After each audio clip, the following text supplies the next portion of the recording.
नमस्कार। आज हम पढ़ने जा रहे हैं पत्र लेखन। वर्तमान समय में इंटरनेट, व्हाट्सएप, फेसबुक, मोबाइल इनकी वजह से खैर इनका प्रयोग आजकल बंद हो चुका है, लेकिन फिर भी हमें कहीं कहीं पत्र लिखने की जरूरत पड़ती है। तो पत्र कैसे लिखा जाता है, पत्र कितने प्रकार के होते हैं, इनके बारे में मैं आपको बता रहा हूँ। तो यहाँ पर पत्र लेखन जो है वो मुख्य रूप से दो प्रकार के होते हैं। इसमें पहला प्रकार है औपचारिक पत्र और दूसरा है अनौपचारिक पत्र। औपचारिक पत्र के अंतर्गत इसे इंग्लिश में फॉर्मल लेटर कहा जाता है और अनौपचारिक पत्र को इनफॉर्मल लेटर कहा जाता है।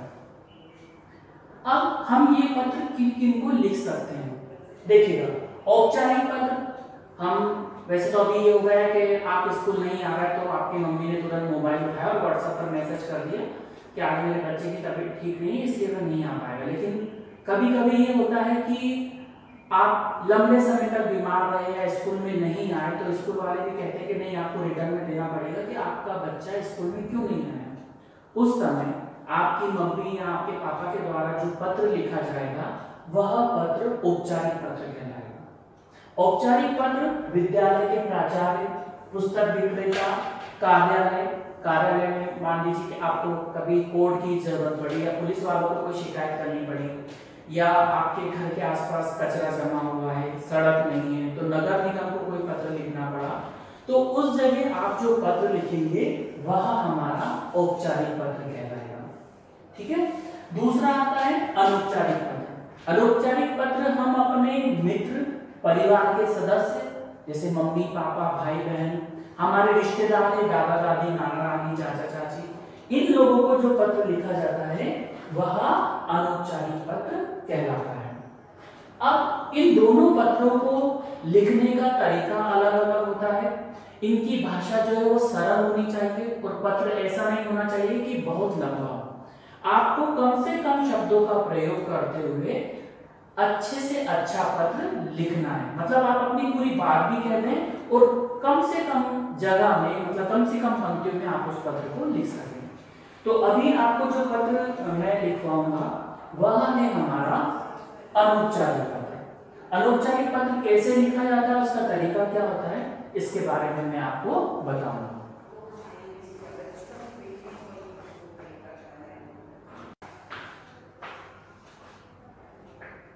यहां मैंने आपके सामने अनौपचारिक पत्र का प्रारूप लिखा हुआ है।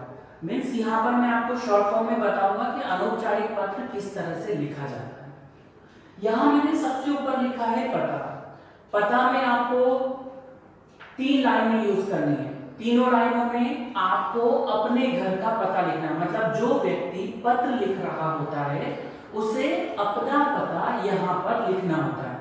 मान लीजिए मैं अपना एड्रेस लिखता हूं तो कुछ इस तरह से लिखूंगा, मकान नंबर 204, प्रियंका नगर, कोलार रोड, और नीचे आ जाएगा भोपाल। और अगर मुझे अपने एरिया का पिन याद है, पिन कोड नंबर याद है, तो मैं उस पिन कोड नंबर को भी यहाँ पर मेंशन कर सकता हूँ। तो यहाँ पर कम से कम 3 लाइनों का प्रयोग करते हुए आपको अपना पता लिखना है। मैं फिर बोल रहा हूं, जो व्यक्ति पत्र लिख रहा होता है उसे अपना पता यहां पर लिखना है। इसके बाद आता है दिनांक। आप जिस तारीख को, जिस डेट को पत्र लिख रहे हैं वहां पर आपको वह तारीख लिखनी है, वह दिनांक लिखना है। इसके बाद मैंने यहां पर एक लाइन खींची है जो कि आपकी मार्जिन लाइन से कुछ इधर बाहर जा रही है और कुछ इधर अंदर आ रही है। इसका मतलब हुआ कि यहाँ पर आपको दिनांक के बाद एक लाइन छोड़ना है। इसके बीच आपको कहीं पर भी लाइन नहीं छोड़ना है, सिर्फ दिनांक के बाद आप एक लाइन छोड़ेंगे। इसके बाद मैंने लिखा है संबोधन। पत्र लिखते समय आप संबोधन शब्द नहीं लिखेंगे, बल्कि यदि आप अपने उम्र से किसी बड़े व्यक्ति को पत्र लिख रहे हैं तो आप आदरणीय शब्द का यूज करेंगे, या आप अपने बराबरी वाले या अपने छोटे उम्र के व्यक्ति को पत्र लिख रहे हैं उस जगह आप प्रिय शब्द का प्रयोग करेंगे। मतलब आदरणीय या प्रिय दोनों में से कोई सा एक शब्द। तो यहाँ पर एक लाइन छोड़ने के बाद लिखेंगे आदरणीय। साथ में आप जिसको पत्र लिख रहे हैं वो आपके रिश्ते में क्या रखते हैं। मान लीजिए मैं अपनी माताजी को पत्र लिख रहा हूँ तो मैं यहाँ लिखूंगा आदरणीय माता जी, सादर नमस्कार या प्रणाम। यहाँ अभिवादन का मतलब हुआ कि आप उनको विश कैसे करेंगे। हमारे यहाँ हिंदू धर्म में ऐसा कहते हैं कि प्रणाम का मतलब होता है पैर छूना। तो यहाँ पर मैं अपनी मम्मी को यदि पत्र लिख रहा हूं तो आदरणीय माता जी, सादर प्रणाम। इतना लिखने के बाद हम ये अलग अलग लाइनों में लिखाएंगे, एक ही लाइन में नहीं लिखना, आपको अलग अलग लाइनों में लिखना है।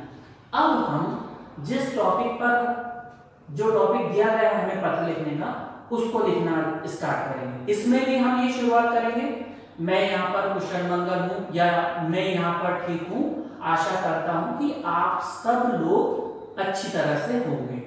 तो आदरणीय माता जी, सादर प्रणाम, मैं यहाँ पर ठीक हूँ और आशा करता हूँ कि आप भी कुशल मंगल होंगे। इसके बाद जो टॉपिक हमें दिया गया है उस टॉपिक पर हम लिखेंगे।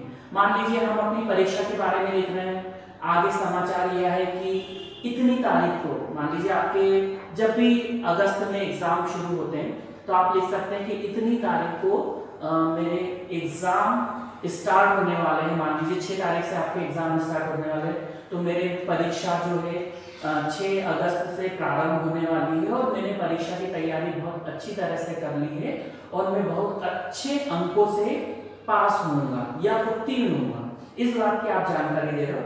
इतना लिखने के बाद अपनी पूरी बात खत्म की और खत्म करने के बाद जहां कहीं भी आपका ये मेन पॉइंट जो है, पत्र का मुख्य विषय जो है, खत्म होने के बाद आपको नेक्स्ट लाइन में, यहां पर भी आपको लाइन नहीं छोड़ना है, नेक्स्ट लाइन में लिखेंगे पत्र के उत्तर की प्रतीक्षा में।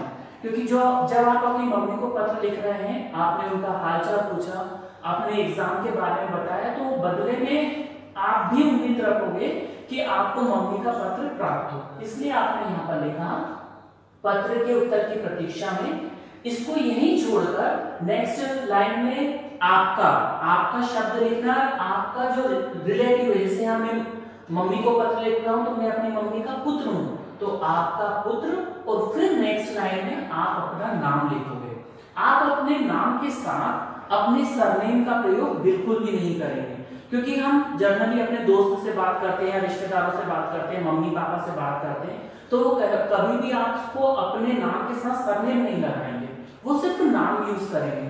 तो यहाँ पर आपका पुत्र और नीचे आपको अपना नाम लिखना है। और ये सब कुछ जो मैंने साइड से मार्जिन लाइन छोड़ी हुई है, इन लाइनों से के पास से आपको लिखना है ताकि पत्र देखने में अच्छा लगे। एक और बात, आपको पत्र लेफ्ट हैंड साइड से स्टार्ट करना है और लेफ्ट हैंड साइड पर ही खत्म करना है। पहले कभी प्रारूप था कि आप लेफ्ट से स्टार्ट करें और राइट में खत्म करें, लेकिन प्रेजेंट टाइम में आपको लेफ्ट से स्टार्ट करना है और लेफ्ट पर ही खत्म करना है। मुझे उम्मीद है कि आपको पत्र समझ में आया होगा, पत्र का प्रारूप समझ में आया होगा। आप अपने पेरेंट्स से बोलिएगा कोई भी एक टॉपिक दें वो आपको, और उस विषय पर आप जो है पत्र लिखने की कोशिश करिएगा। इसके बाद भी अगर कुछ प्रॉब्लम होती है तो मैं आपकी सेवा में तत्पर हूँ। धन्यवाद।